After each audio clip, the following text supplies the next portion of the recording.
ஸ்ரீகிருஷ்ணாவின் அன்பு வணக்கங்கள். தமிழ் புத்தாண்டு ராசி பலன் மேஷ ராசிக்காரர்களுக்கு எப்படி இருக்கும் வாங்க பார்க்கலாம். இந்த தமிழ் புத்தாண்டின் பெயர் என்ன அப்படின்னு பார்த்தீங்கன்னா பராபவ வருடம்.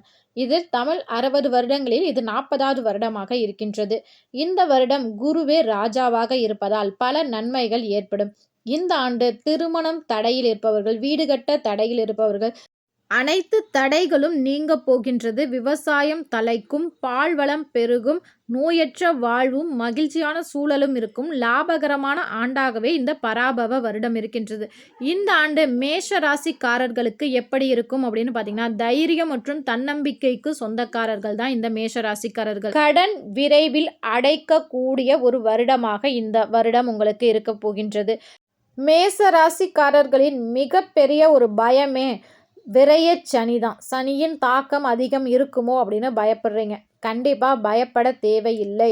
உங்ககிட்ட கொஞ்சம் பணம் சேர்ந்தது அப்படின்னா அதை ஒரு நல்ல பொருளையோ இல்லை ஒரு நல்ல விஷயத்துக்கு நீங்கள் செலவு பண்ணும்போது அது சுப விரயமாக மாறும். விரைய சனி அப்படின்னா என்ன அர்த்தம்? உங்கள் கையில் காசு சேர்ந்துச்சு அப்படின்னா ஒன்று ஏதாவது உடல் உபாதைகளுக்காக நீங்கள் செலவு பண்ணணும், இல்லை மருத்துவத்துக்காக செலவு பண்ணணும், இல்லை இல்லைன்னா அந்த பணம் தொலைஞ்சு போக அபாயம் இருக்கும். இப்போ நீங்கள் அதுக்கு பதிலாக கையில் பணம் சேர்ந்துச்சா ஒரு நகையை எடுத்து வச்சுருவோம், ஒரு வீடை கட்டிடுவோம், நிலத்தை வாங்கிடுவோம் அப்படிங்கிறது நீங்கள் மாற்றும்போது உங்களுக்கு செலவாகணும். அது எந்த செலவாக்கணும் அப்படிங்கிறது உங்கள் கையில் தான் இருக்குது.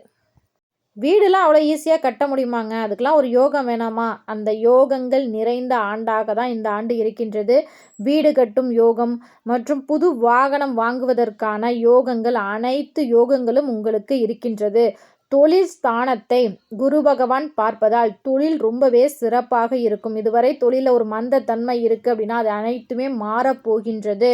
அது மட்டும் இல்லை, ஒரு சிலருக்கு நல்ல வேலை கிடைக்கவே இல்லைங்க, ஏதோ ஒரு வேலை பண்ணிகிட்டு இருக்கேன் அப்படிங்கிறவங்களுக்கு கூட இந்த சித்திரை மாதத்திற்கு மேலே உங்களுக்கான ஒரு நல்ல வேலைகள் கிடைக்கும். ஒரு சிலர் கூட்டு தொழிலில் ஈடுபடலாமான்னு யோசிச்சிங்கன்னா அதுக்கெல்லாம் ரொம்ப சிறப்பான காலமாக இருக்கும்.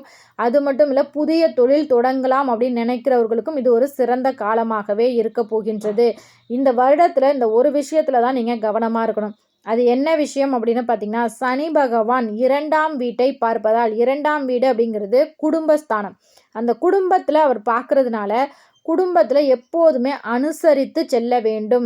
வெளியில் நீங்கள் எவ்வளோதான் ராஜா மாதிரி தைரியசாலியாக இருந்தாலும் வீட்டில் விட்டு கொடுத்து தான் செல்ல வேண்டும். அது மட்டும் இல்லை, உங்கள் குடும்ப விஷயங்களில் அந்நியர் தலையீடு இருக்கக்கூடாது. மேச ராசிக்காரர்களின் தாய் தந்தையின் உடல் ஆரோக்கியத்தில் கவனம் வேண்டும். மேலும் உங்கள் ராசியில் 11ஆம் இடத்தில் ராகு பகவான் இருப்பதால் ஆசை காட்டி ஏமாற்றுவார்.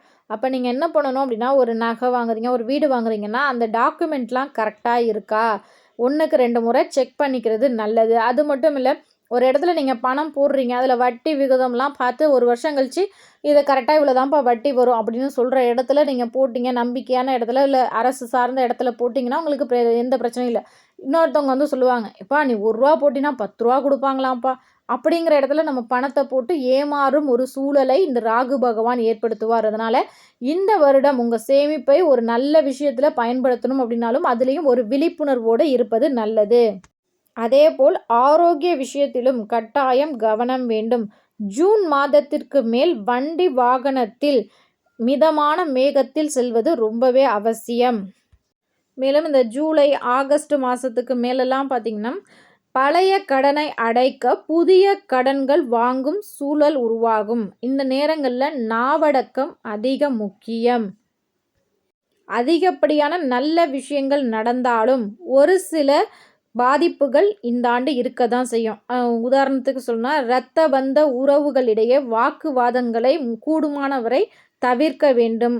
உங்களுக்கெல்லாம் மதிப்பு மரியாதை கூடும். அது வீட்டில் உள்ள பெண்கள், மேஷராசி பெண்களுக்கு எந்த இடத்துல நீங்கள் அவமதிக்கப்பட்டீர்களோ, எந்த குடும்பத்தில் அவமதிக்கப்பட்டீர்களோ அந்த இடத்துல நீங்கள் வந்தாதாங்க நல்லா இருக்கும் அப்படின்னு சொல்லி உங்களுடைய நீங்கள் இழந்த இடத்தில் உங்கள் மதிப்பும் மரியாதையும் அதிகரிக்கும். மாணவர்களுக்கு, மேஷ ராசி மாணவர்களுக்கு எந்தளவுக்கு கடின உழைப்பை நீங்கள் கொடுக்குறீங்களோ அந்தளவுக்கு படிப்பு ரொம்பவே மேன்மையாக இருக்கும். போட்டித் தேர்வுகளில் நீங்கள் நினைத்த மதிப்பெண்களை பெறலாம். வெளிநாடு சென்று படிக்க விரும்பும் மேசராசிக்காரர்களுக்கு இது ஒரு சிறந்த காலமாகவே இருக்கும். இந்த ஆண்டு உங்களுக்கு இன்னும் மேலும் பல நன்மைகள் நடக்கணும் அப்படின்னா முதல்ல உங்கள் குலதெய்வத்தை வழிபாடு செய்யுங்க. சனிக்கிழமை தோறும் ஆஞ்சநேயருக்கு வெற்றிலை மாலை சாற்றி வழிபாடு செய்யுங்க. தை மாதம் முருகப்பெருமானை சிறப்பு வழிபாடு. தை மாதம் முருகன் கோவில் உங்க வீட்டுக்கு பக்கத்துல இருக்கிற முருகன் கோவிலுக்கு முருகனுக்கு பால் அபிஷேகத்திற்கு பால் வாங்கி கொடுங்க. மலை மேல் இருக்கும் முருகனை சென்று வழிபாடு செய்வது ரொம்பவே நல்ல விஷயங்கள்.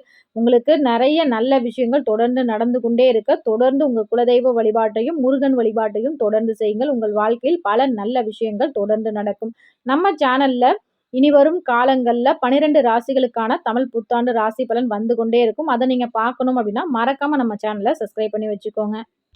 இந்த வீடியோவுக்கு மறக்காம ஒரே ஒரு லைக் பண்ணுங்க. இது உங்கள் ஸ்ரீ கிருஷ்ணா யூடியூப் சேனல்.